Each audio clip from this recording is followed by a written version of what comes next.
Hello there, this is Sandy, and I'm working on the Babylock Solaris again. I'm putting this beautiful butterfly, I think that might be a coneflower, I could be wrong, on a long sleeve t-shirt.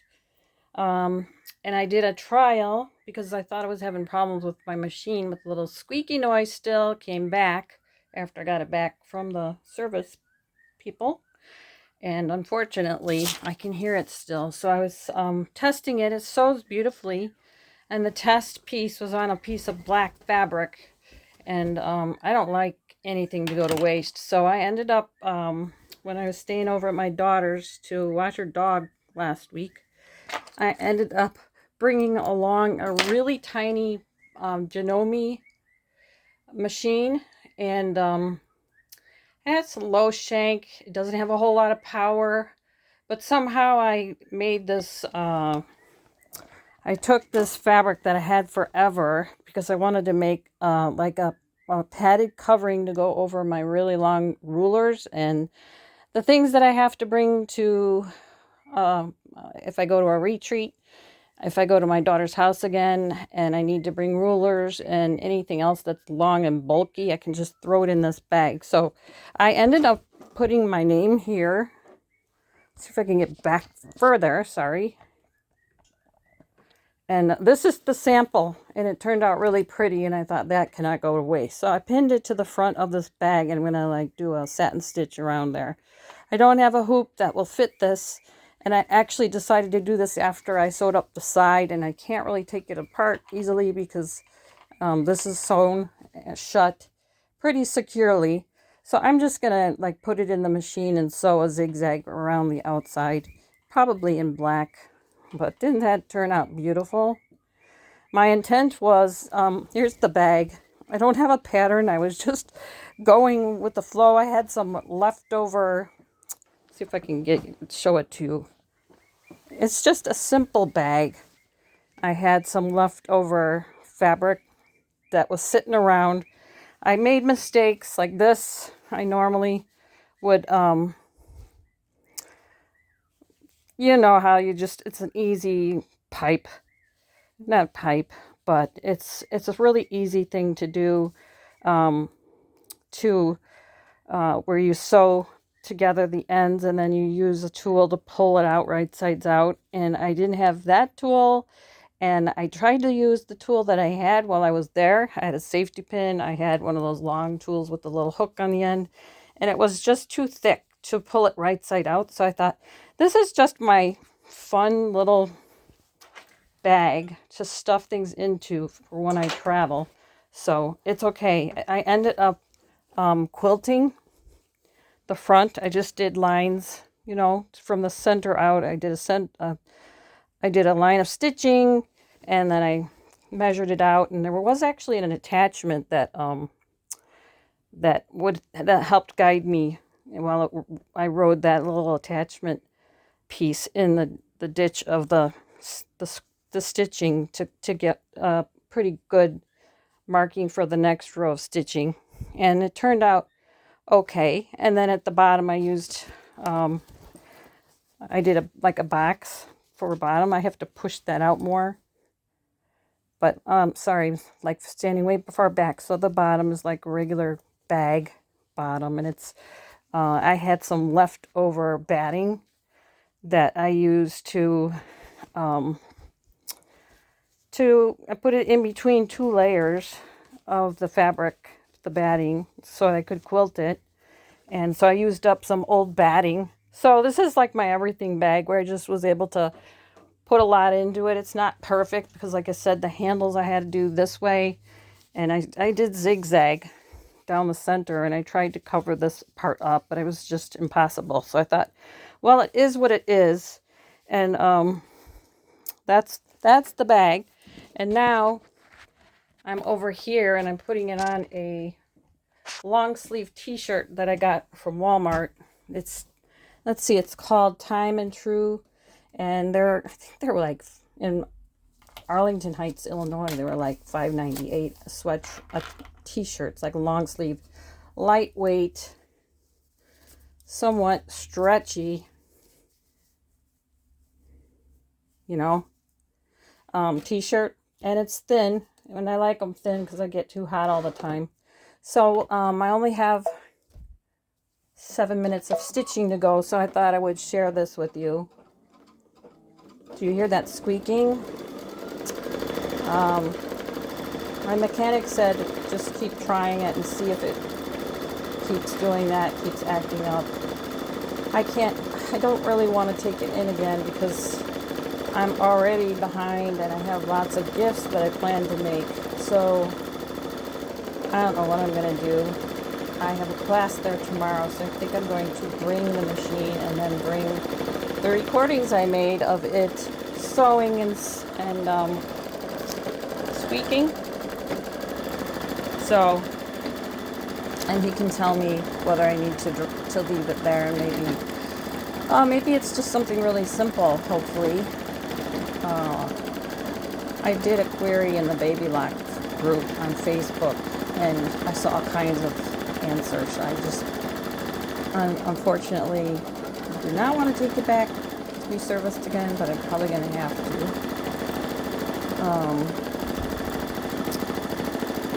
So this is designed by Embroidery Library. I believe that's where I got it. Let me just double check.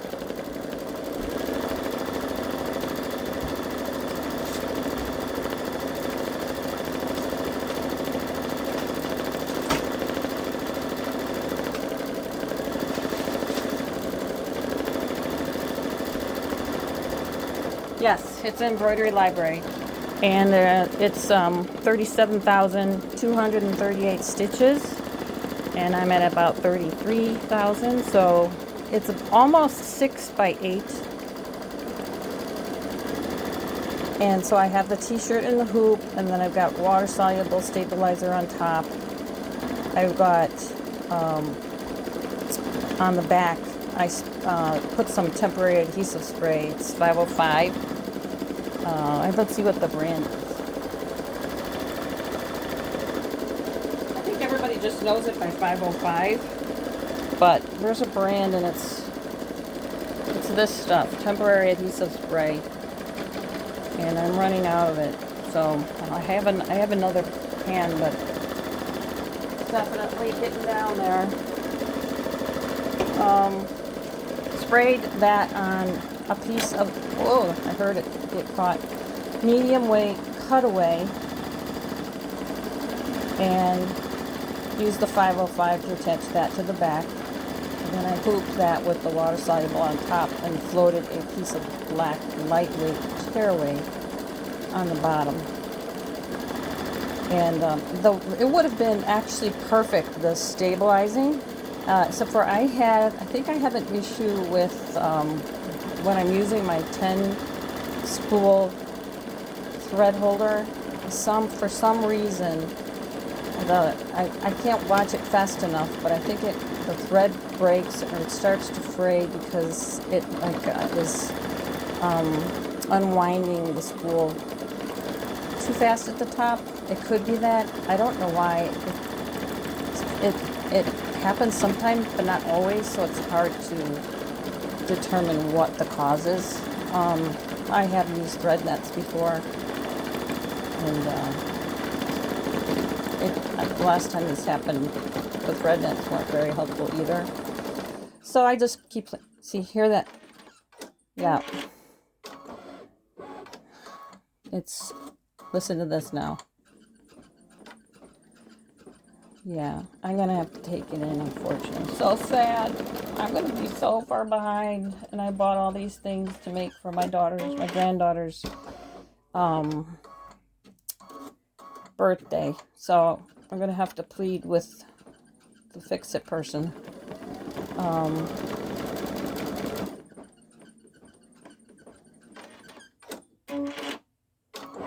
To see if he can work on it fast. He did do a tune-up, so maybe it's just a matter of, I don't know. I know we can't oil this machine, but maybe it's just a matter of opening it up and putting oil on it. Or I read also that sometimes if a thread gets stuck in there, but I don't know that it could be that because the tune-up was just done, and I've only done like I don't know, 3 or 4 projects with it since.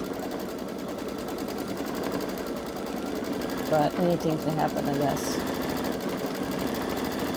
So again, the stabilizing is what I've been using, which seems to be pretty good on this type of t-shirt. It really depends on like which t-shirt you're stitching on. What does the fabric feel like? This one is a bit thinner and stretchier than like a regular Gildan t-shirt from Michael sells those. I'm not sure if Joanne sells those. I'm not sure. Anyway, definitely it's not as thick, and it's definitely, this t-shirt is stretchy. It has more give to the fabric. So that's why I use the medium weight cutaway on the back to help stabilize it, keep it from stretching. That seems to work. It would have stitched out with perfects to me, the perfect kind of stabilization for this kind of t-shirt and this kind of design where it's open, but there's some, you know, pretty heavy stitching in the middle. It's going to be fine. I had problems right there with the thread breaking up on my 10 spool rack. So I don't think anybody will notice it but me. And so we'll see when I take off the water-soluble stabilizer when I'm done with this. So tonight I have to work on this. I'm going to work on sewing the zigzag around that other design that's on the bag that I showed you in the beginning. And I was going to start working on, because I'm behind from my machine being in service, I was going to start working on something called the Enchanted Pumpkin. It's like a in the hoop project for Halloween. And yeah, I know Halloween has passed, but this happened to me last year where, because I missed doing some of the projects that I bought for the Halloween or for the fall, I just let it sit and just kept working on the other projects, which I would love to do, but I really wanted to do that Enchanted Pumpkin. I bought all the stuff to do it, so I really want to do it, so I might start that tonight, but I'm going to read the instructions again and see how difficult it is, and I don't think it's that difficult, but I don't want to rush it. I also want to enjoy it. And if it's going to be too much, I might not, because tomorrow I have, I think I'm going to be, you know, preparing this to go back to get serviced. So I might not have time.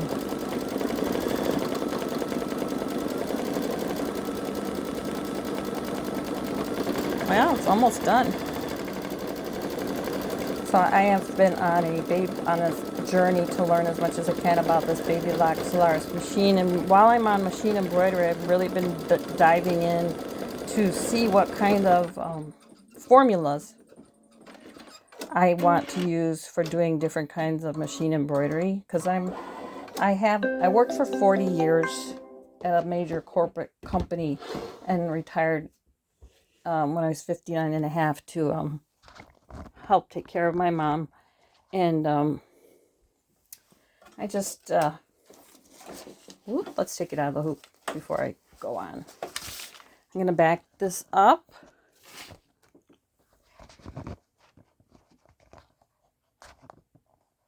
There we go. So here's the tearaway on the back. I'm just going to go ahead. Try to tear that in all the directions. Okay. And I'll take this top off. This was a, let's see, was it? I think it was an 8x8 hoop. And it seemed to work fine for this project. I'll see if I can make it higher. So here's the design. And I'll have to use, in this case, some water spray to get rid of the water soluble that's in between the stitches. And I can do that too, so that I can share that with you while doing this video. And I think that's what I'll do. I'll go water this down and cut away the back, and I'll be right back. If you want to stick around, that's up to you. But I started doing this channel. We cared for my mom, as I was saying, for about 3 years, and then she passed away. So I got this machine with a little bit of, I used every cent of the inheritance that I got, and I got a really good deal on it.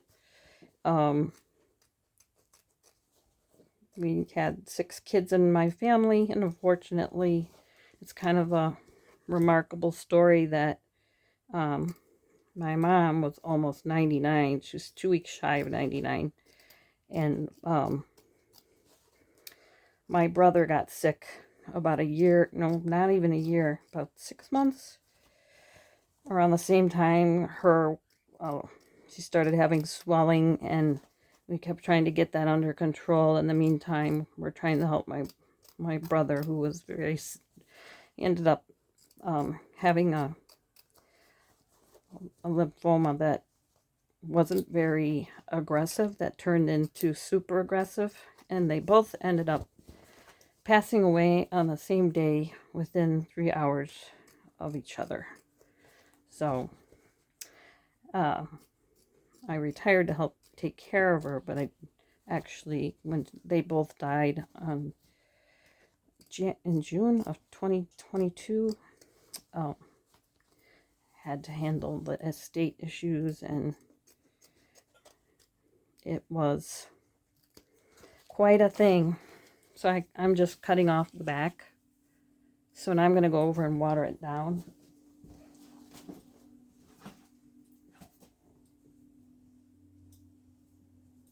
I'll probably press it if I need to here while I'm here. This is like a navy blue color. Yeah, I've got the marks from the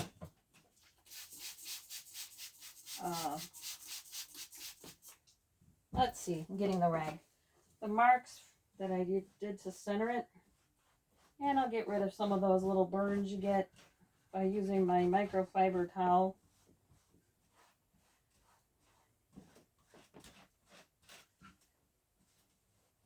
Yeah, there's quite a bit of water soluble in between those stitches, but it's worth it to me because it really, especially on a t-shirt like this, that's not as closely woven as like some of the other ones I've bought to do machine embroidery on. And yeah, this, I think it really helps the stitches to stand out and not sink into the t-shirt cotton fabric. It really helps. That's just me. You can share with me how you do your stabilizing, and I'm gonna press it real easy. I really like to let it dry, like just do a little press. Just a little press, and then I'll be back over. Already done. So, let me fold it. Kind of hard to hold it.